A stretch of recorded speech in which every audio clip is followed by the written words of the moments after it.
Hello दोस्तों, नमस्कार। अभी की सबसे बड़ी खबर आ रही है, जहां पर यूएसए में राहुल गांधी के कार्यक्रम में लगे खालिस्तान जिंदाबाद के नारे, लहराए गए झंडे, मोदी को दे डाली धमकी। जी हां दोस्तों, बताएंगे मोहब्बत की दुकान खोलने वाले राहुल गांधी के कार्यक्रम में इस तरह की घटना की सबसे बड़ी खबर निकलकर सामने आ रही है। और साथ ही साथ आपको बताएंगे दोस्तों, जहां पर राहुल गांधी ने दे दिया फिर ऐसा बयान कि आप भी कहेंगे कि बदलने नहीं वाला। जी हां, उन्होंने कहा कि गारंटी लेता हूं कि मुस्लिमों की तरह सिख, ईसाई और दलित भी खुद पर हमला महसूस कर रहे हैं। जी हां दोस्तों, और साथ ही साथ आपको बड़ी खबर बताएंगे, जहां पर शहबाज शरीफ को हटाकर बिलावल भुट्टो को नया प्रधानमंत्री बना सकती है पाकिस्तान की सेना। क्यों है ऐसी चर्चाएं? दोस्तों सारी जानकारी, बड़ी खबरें आपको बताने वाले, तो बने रहेगा वीडियो के अंत तक। और अभी खबरों में आगे बढ़ने से पहले हमेशा की तरह अपने भारत देश और भारतीय सेनाओं का दिल से समर्थन करते और मानते हैं कि भारत के ऊपर कोई बुरी नजर डालेगा तो उसको करारा जवाब मिलेगा। तो इस वीडियो को लाइक करके, चैनल को सब्सक्राइब करके, बेल आइकन दबा के कमेंट में जय हिंद जरूर कहिएगा। चलते हैं पहली और सबसे बड़ी खबर की तरफ, जहां अमेरिका में राहुल गांधी के कार्यक्रम में लगे खालिस्तान जिंदाबाद के नारे, लहराए गए झंडे, मोदी को भी दी धमकी। बता दें, कांग्रेसी नेता राहुल गांधी जो संयुक्त राज्य अमेरिका की 10 दिवसीय यात्रा पर है, मंगलवार को सैन फ्रांसिस्को में उनके कार्यक्रम के दौरान खालिस्तान समर्थकों ने नारेबाजी की और खालिस्तान का झंडा लहराया। राहुल गांधी के कार्यक्रम का एक वीडियो सामने आया है, जिसमें देखा जा रहा है कि जब राहुल गांधी कार्यक्रम में लोगों को संबोधित कर रहे थे, उस वक्त खालिस्तान जिंदाबाद के नारे के साथ कुछ लोगों ने खालिस्तानी झंडा लहराना शुरू कर दिया। कार्यक्रम में मौजूद लोगों के मुताबिक खालिस्तानियों की नारेबाजी के बीच राहुल गांधी ने मुस्कुराते हुए उन्हें जवाब दिया कि नफरत के शहर में मोहब्बत की दुकान। कार्यक्रम के दौरान खालिस्तान समर्थकों ने राहुल गांधी के भाषण को रोकते हुए भारत में हुए 1984 के सिख नरसंहार के संबंध में इंदिरा गांधी और गांधी परिवार के खिलाफ नारे भी लगाए। जी हां दोस्तों,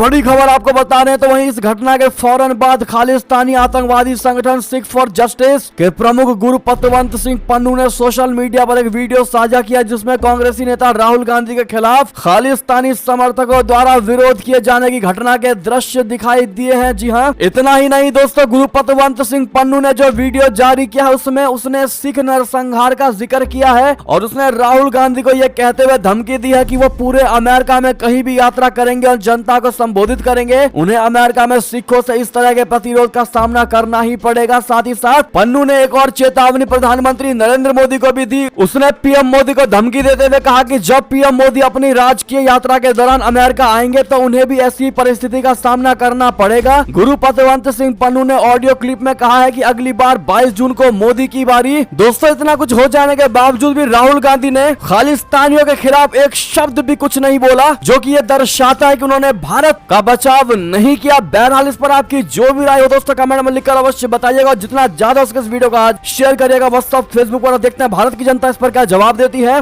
दोस्तों आपको बता दें, इतना ही नहीं, राहुल गांधी ने अमेरिका से जो बयान दिया है, आप भी जानकर चौंक जाएंगे कि विदेशों में जाकर राहुल गांधी ऐसे बयान क्यों देते हैं। दरअसल राहुल गांधी ने कहा कि गारंटी लेता हूं कि मुस्लिमों की तरह ही सिख, ईसाई और दलित भी खुद पर हमला महसूस कर रहे हैं। जी हां दोस्तों, सैन फ्रांसिस्को में राहुल गांधी ने बुधवार सुबह भारतीयों से बातचीत की, जहां उन्होंने भाजपा पर निशाना साधा, वही मुस्लिम पर हो रहे हमले का जवाब दिया। उन्होंने कहा कि आज जो मुस्लिमों के साथ हो रहा है वो दलितों के साथ 1980 में हो चुका है। दरअसल कैलिफोर्निया के सांता क्लारा में एक कार्यक्रम में राहुल गांधी लोगों के सवालों का जवाब दे रहे थे। इस दौरान उनसे बे एरिया मुस्लिम कम्युनिटी ने पूछते हुए कहा कि मुस्लिमों को आजकल धमकियां मिल रही हैं जो पहले कभी नहीं देखा गया। इतना ही नहीं, पहले जो कभी बदलाव नहीं हुए आजकल किए जा रहे हैं। यहाँ तक कि मुस्लिम बच्चों को उन मामले में जेल भेजा जा रहा है जिससे उन्होंने किया ही नहीं। बे एरिया मुस्लिम कम्युनिटी ने कहा कि आप इस पर क्या भरोसा देना चाहते हैं, भारत में मुस्लिमों की स्थिति क्या है, आप क्या कदम उठाने वाले हैं जिससे भारत सामान्य स्थिति में लौट सके। तो दोस्तों राहुल गांधी ने इस सवाल का जवाब देते हुए कहा कि मैं कह सकता हूं कि नफरत के बाजार में मोहब्बत की दुकान। उन्होंने कहा कि इससे अच्छा तरीका और कुछ नहीं है। कांग्रेसी नेता ने आगे कहा कि मैं आपको गारंटी दे सकता हूं कि जैसा आप महसूस करते हैं वैसे ही सारे समुदाय महसूस कर रहे हैं। जी हाँ, उन्होंने कहा कि जिस तरह मुसलमानों पर हमला हो रहा है और वो जो महसूस कर रहे हैं, मैं गारंटी दे सकता हूं कि सिख, ईसाई, दलित,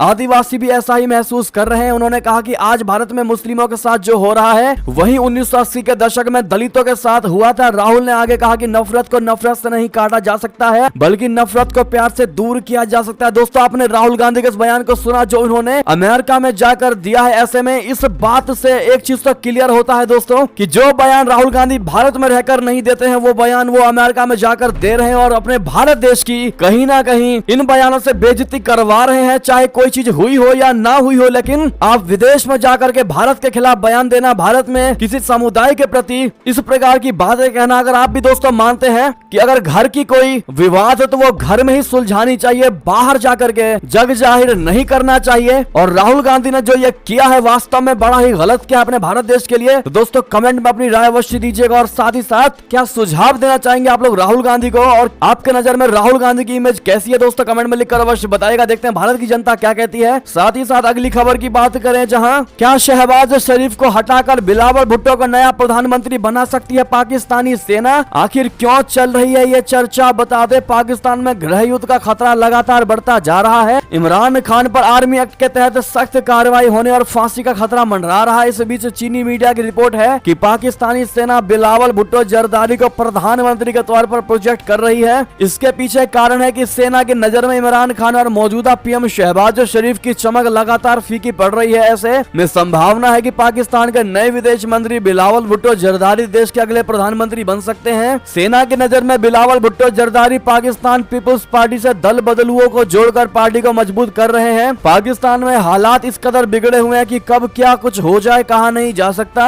इमरान खान और सत्ताधारी शहबाज सरकार के बीच जंग तीखी हो गई है। इस बीच पाकिस्तानी सेना बड़ा कदम उठा सकती है। साउथ चाइना मॉर्निंग पोस्ट की रिपोर्ट है कि सेना की नजर में बिलावल भुट्टो जरदारी का कद पिछले कुछ महीनों में काफी ज्यादा बढ़ गया है। हाल ही में भारत दौरे पर पहुंचे बिलावल भुट्टो को भले ही किरकिरी का सामना करना पड़ा हो, लेकिन पाकिस्तानी मीडिया ने बिलावल भुट्टो को जिस तरह से प्रोजेक्ट किया वो जनता के बीच काफी लोकप्रिय हो रहे हैं। रिपोर्ट है कि पाकिस्तानी मीडिया की नजर में शहबाज शरीफ अपनी नाकामी और इमरान खान अपनी हरकतों की वजह से लगातार निशाने पर हैं। ऐसे में इसी साल अक्टूबर महीने में होने वाले आम चुनाव में सेना बिलावल भुट्टो जरदारी को प्रधानमंत्री के तौर पर प्रोजेक्ट कर रही है। जी हाँ दोस्तों, अब ऐसे में अगर शहबाज शरीफ को पीएम पद से हटाया जाता है तो कहीं ना कहीं फिर एक बार इमरान खान की पार्टी की तरह ही शहबाज की पार्टी भी बिलटती नजर आएगी दोस्तों, और फिर उसका भी अस्तित्व मिट जाएगा और पाकिस्तान एक इतिहास बनकर अवश्य रह जाएगा। ऐसे में अगर ऐसा नहीं भी होता है तो पाकिस्तान में मार्शल लॉ लागू हो सकता है दोस्तों, और मार्शल लॉ अगर लागू हो गया उसके बाद पाकिस्तानी आर्मी की सेना पूरे पाकिस्तान पर तानाशाही मचा सकती और पाकिस्तान को बर्बाद होने से फिर कोई नहीं रोक सकता। चलते हैं दोस्तों अगली खबर की तरफ, जहां पुंछ में एलओसी पर घुसपैठ की कोशिश नाकाम, 3 आतंकी गिरफ्तार, भारतीय सेना का एक जवान हुआ घायल। बता दे जम्मू कश्मीर के पुंछ में भारतीय सेना ने घुसपैठ की कोशिश को नाकाम कर दिया है। एलओसी पर स्थित चेतन चौकी इलाके के पास 30 से 31 मई की दरमियानी रात को गुलपुर सेक्टर में आतंकियों की घुसपैठ की सूचना मिली। इस दौरान भारतीय सेना ने आतंकियों पर फायरिंग की और उनको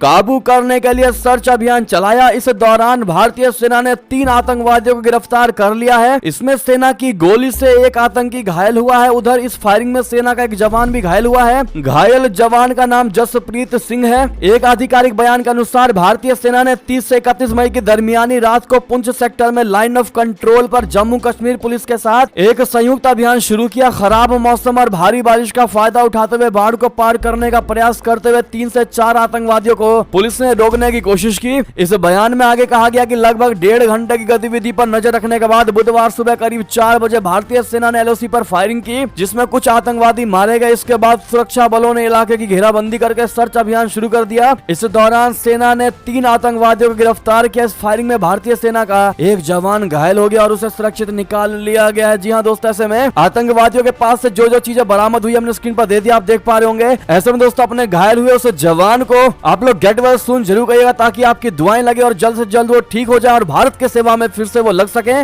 बात करते हैं अगली खबर की, जहां प्रधानमंत्री मोदी के ऑस्ट्रेलिया दौरे का हुआ बड़ा असर। सिडनी में खालिस्तान समर्थकों के मंसूबों पर फिर गया पानी। जी हां, प्रधानमंत्री नरेंद्र मोदी के ऑस्ट्रेलिया दौरे का असर नजर आने लगा है। प्रधानमंत्री मोदी के दौरे के बाद ऑस्ट्रेलियाई सरकार ने विवादित संगठन सिख फॉर जस्टिस के मंसूबों पर पानी फेर दिया है। सिडनी में प्रस्तावित संगठन ने के जनमत संग्रह के प्रस्तावित कार्यक्रम को सिडनी मैसोनिक सेंटर ने रद्द कर दिया है। 4 जून को आयोजित होने वाला ये कार्यक्रम सिडनी मैसोनिक सेंटर में आयोजित किया जाना था। ऑस्ट्रेलिया मीडिया रिपोर्ट के अनुसार जब से सिख फॉर जस्टिस के कार्यक्रम होने की बात सामने आई थी तब से ही लगातार शिकायतें और धमकियां मिल रही थी। ऐसे में सुरक्षा एजेंसियों की सलाह पर कार्यक्रम की बुकिंग रद्द कर दी गई है। एक प्रवक्ता ने कहा कि हम बुकिंग के समय इस खालिस्तान घटना की प्रकृति को नहीं समझ पाए। बहुत विचार विमर्श के बाद निर्णय लिया गया कि सिडनी मैसोनिक इलेक्ट्रॉनिक सेंटर किसी भी घटना का हिस्सा नहीं बनना चाहता है। अगर आप भी मानते कि वास्तव में भारतीय प्रधानमंत्री नरेंद्र मोदी जी मात्र फेमस ही नहीं, प्रसिद्ध ही नहीं, उनका लोहा भी पूरे दुनिया में मनता है, तो दोस्तों कमेंट में मोदी है तो मुमकिन है और लॉन्ग लिव मोदी जी कहना बिल्कुल मत भूलिएगा। चलते हैं अगली खबर की तरफ, जहां नए संसद भवन को लेकर चीनी मीडिया ग्लोबल टाइम्स ने आखिर क्यों की भारत की तारीफ बता दें। चीनी राष्ट्रपति शी जिनपिंग की कम्युनिस्ट पार्टी का मुखपत्र समझे जाने वाले चीनी अखबार ग्लोबल टाइम्स ने भारत के नए संसद भवन को लेकर नरेंद्र मोदी की तारीफ की है और कहा है कि भारत औपनिवेशिक काल की सभी निशानियों को मिटा रहा है। अखबार ने अपने एक संपादकीय में कहा है कि चीन भारत की गरिमा बनाए रखने और अपनी स्वतंत्रता को कायम रखने की इच्छा के साथ खड़ा है और चाहता है कि भारत विकास करे। अखबार लिखता है कि भारतीय प्रधानमंत्री नरेंद्र मोदी ने रविवार को देश के नए संसद भवन का उद्घाटन किया। ब्रिटिश औपनिवेशिक काल के दौरान लगभग एक शताब्दी पहले बनी पुरानी संसद को संग्रहालय में बदला जाएगा। नए संसद भवन को मोदी सरकार की सेंट्रल विस्टा प्रोजेक्ट का मुख्य हिस्सा माना जाता है। संपादकीय में लिखा गया कि चीन कामना करता है कि भारत अपने विकास के लक्ष्यों को हासिल करने में सफल हो। साथ ही साथ दोस्तों